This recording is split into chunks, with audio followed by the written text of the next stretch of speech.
L'hyperactivité infantile est une maladie bien connue mais aussi incomprise. Jean Després, psychologue, nous explique l'influence de cette pathologie sur l'éducation et la scolarité de l'enfant. Forcément, l'hyperactivité, elle va influencer l'éducation qu'on donne aux enfants, hein. Tout simplement parce que les parents, en général, ils se sentent démunis face à cette maladie. Souvent, déjà, quand elle n'est pas diagnostiquée, ben, ils ne comprennent pas ce qui se passe. Donc, nécessairement, le papa et la maman vont faire des ajustements pour essayer de combler les difficultés de leur enfant. C'est-à-dire ben, les oublis fréquents, les difficultés d'attention, qui engendrent forcément des difficultés de mémorisation, parce que si on n'est pas attentif, on n'arrive pas à bien mémoriser. Les difficultés aussi à rester longtemps sur une tâche, donc souvent ça entraîne des problèmes au niveau des devoirs, de la scolarité, et nécessairement dans la majorité des cas, les parents deviennent plus punitifs en fait avec ces enfants. Et ça peut avoir une influence importante aussi sur l'estime de soi de l'enfant. Parce qu'on retrouve souvent ces hyperactifs avec un manque de confiance en eux assez importante. Donc là, qui est lié un petit peu aux répercussions de la maladie sur eux, c'est-à-dire les difficultés scolaires et puis les difficultés avec les parents. Parce qu'on leur répète assez souvent qu'ils doivent se concentrer, qu'ils doivent faire attention et qu'ils ne veulent pas faire les choses. Souvent, ce qu'on observe, c'est que les hyperactifs, dans les activités qu'ils aiment, ils arrivent à se concentrer longtemps, et pas dans le reste, pas dans tout ce qui demande une activité mentale importante. Donc, par exemple, moi j'ai déjà eu le cas d'un enfant hyperactif qui pouvait rester des heures à faire un puzzle. Donc, du coup, les parents ne comprenaient pas pourquoi est-ce qu'il ne peut pas rester 30 minutes sur ses devoirs et qu'il arrive à rester 3 heures sur un puzzle. L'éducation d'un enfant hyperactif n'est pas chose facile, que ce soit à la maison ou à l'école. Il rencontre souvent des difficultés qui peuvent remettre en cause leur scolarité. Au niveau de l'école, ce qu'on peut observer chez les enfants qui sont hyperactifs ou inattentifs, c'est souvent des difficultés scolaires.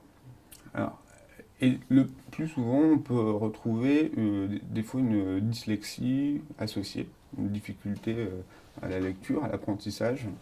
On peut retrouver des dysgraphies, euh, d'autres troubles en fait, qui viennent perturber en fait l'apprentissage normal de l'enfant. Donc il y a déjà ça.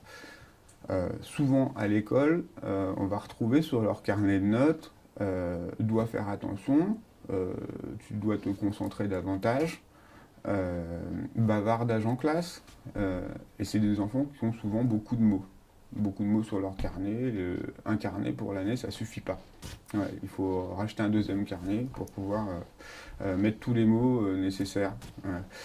Donc, et ce comportement qui peut être perturbateur, il peut avoir une influence pas seulement sur les résultats scolaires, mais aussi sur les camarades de classe. Le plus souvent, les professeurs, ils sont pas formés, ils sont un peu désarmés face à cette maladie, qu'ils connaissent pour la plupart, hein. Par contre, il y a des choses qui peuvent être mises en place, notamment les PAI, hein. Donc, c'est des plans pour aider, des projets individualisés pour aider l'enfant, donc en mettant certaines mesures en place, sachant que c'est très difficile ce genre de choses à mettre en place réellement, hein, sachant que c'est personnalisé, hein.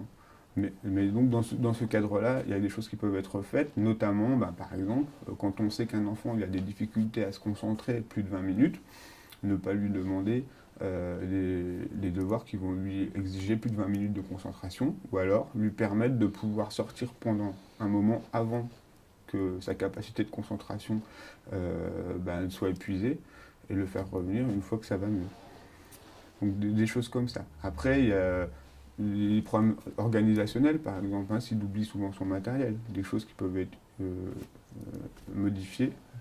Et puis, éventuellement, un rajout de temps en fait, supplémentaire sur les épreuves, hein. Donc, sur les épreuves, par exemple, du brevet ou pour les épreuves, les contrôles continus.